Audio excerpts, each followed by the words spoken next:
My name is Ling.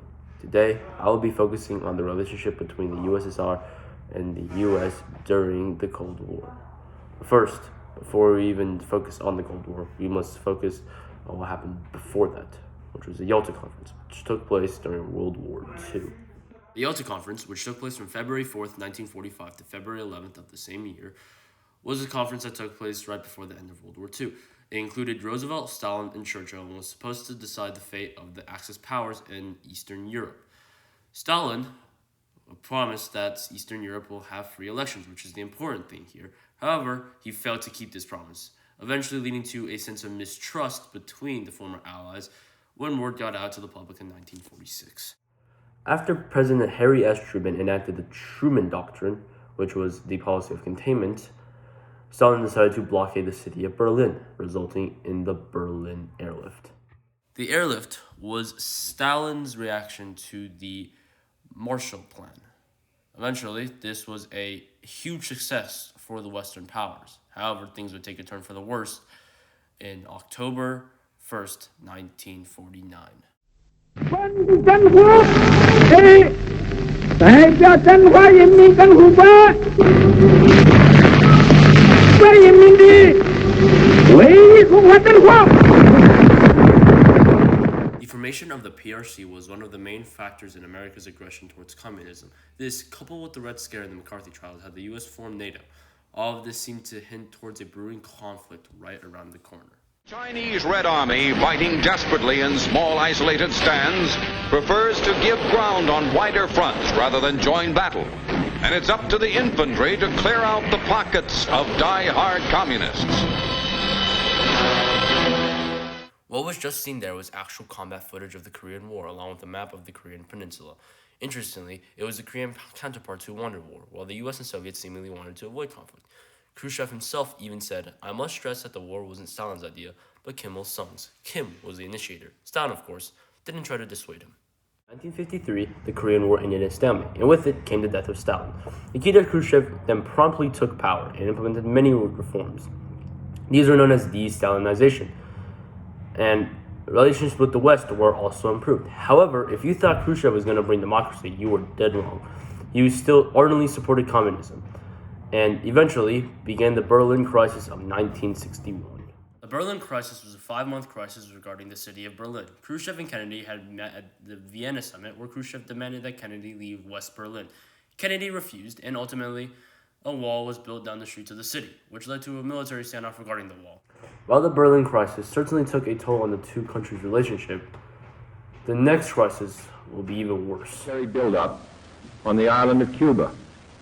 Within the past week, unmistakable evidence has established the fact that a series of offensive missile sites is now in preparation on that imprisoned island. The crisis initially started when Fidel Castro, in response to the Bay Pigs invasion, approved Khrushchev's request to plant Soviet missiles on the island due to U.S. missiles in Turkey. The U.S., after finding out about this via U-2 spy plane photos, immediately panicked, and for 13 days, the world sat on edge of nuclear war. At one point, B-59, a Soviet ballistic missile sub, nearly fired its ballistic missile due to U.S. ships above dropping practice depth charges on it. Eventually, Vasily Arkhipov, the flotilla commander, denied this request, and nuclear war was promptly avoided. After the crisis, Kennedy wanted to make a visit to the Soviet Union. That until he was shot in the head in 1963. Khrushchev himself was also replaced with Leonid Brezhnev. I also do not feel the need to mention the Vietnam War because I feel that it does not play a significant part in the relationship between the two superpowers.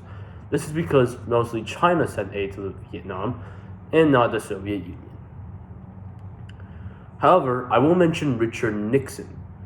Nixon was president after LBJ, and the reason why I mention him is because he visited both China and the USSR to try and improve relations. Richard Nixon visited both China and the Soviet Union. Both visits marked a thaw in relations. His visit to the Soviet Union oversaw the signing of the SALT and ABM treaties, while his visit to China oversaw the establishment of relations between the two countries. While these developments made Nixon seem like a good person, it was discovered that he was involved in the Watergate scandal, which led to his resignation and replacement by Gerald Ford, who was replaced by Jimmy Carter, and who was replaced by Ronald Reagan. Reagan took on a more hostile approach to the Soviet Union, going so far as to call it an evil empire. Now, This, of course, led to tensions developing, and it seemed like it was going right back to 1960s era tension between the U.S. and the Soviet Union. This was, of course, until Brezhnev got really old and died, and he was replaced by this guy that was really old and died, and he was replaced by this guy that was really old and died, and he was replaced by Mikhail Gorbachev. Coming into office, Gorbachev was the real game changer. Gorbachev, having seen the Soviet Union suffer from the era of stagnation, wanted to help improve it by implementing two very important reforms. The first being perestroika, and the second one being glasnost, meaning openness. Perestroika was supposed to end this era of stagnation, and glasnost was supposed to give the Soviet people a taste of democracy. Of course, these two also contributed to the downfall of the Soviet Union, which is what you'll see in a second. The fall of the Soviet Union was caused by a number of factors. However, three of the most important ones were a sense of nationalism among member states, particularly the Baltic states, glasnost being implemented too early, and a lack of security / the August coup. Another important thing to mention is the power struggle between Gorbachev and the newly elected leader of Russia, Boris Yeltsin. However, the biggest factor by far is the aforementioned August coup. As a result was the Soviet populace with a sense of insecurity, leading to the collapse of the Union. Although the Cold War ended 30 years ago, the effects of it can be felt worldwide. A prime example of this is the Korean Peninsula, where North and South Korea are still divided along the 38th parallel. Russia and the US, however, had seen the relationship deteriorate into a similar fashion during the Cold War. In fact, mentioning recent events, Russia's invasion of Ukraine is similar to the Chechen War, which we'll be discussed here in a second. I will be analyzing the First Chechen War because it is similar to the situation with Ukraine. It first began due to a wave of nationalism spreading throughout the Chechnya region in Russia. In response, Russian forces came in to crush the rebels, going for a spearhead towards the capital and shelling it, not too unlike Ukraine. After 3 separate offensives and a near carpet bombing of the city, a ceasefire was agreed on, and the death toll was placed from 80,000 to 100,000 people killed, mostly civilians. The conflict in Chechnya and the overall political climate during Russia's recovery most likely contributed to the strained relationship between it and the US. This could also be used as a reason for Russia's recent aggressiveness towards its neighbors, particularly its recent actions against Ukraine. Although, overall, the Cold War has ended almost 30 years ago, past conflicts and a tainted geopolitical climate has created deep tensions that are not easy to forget.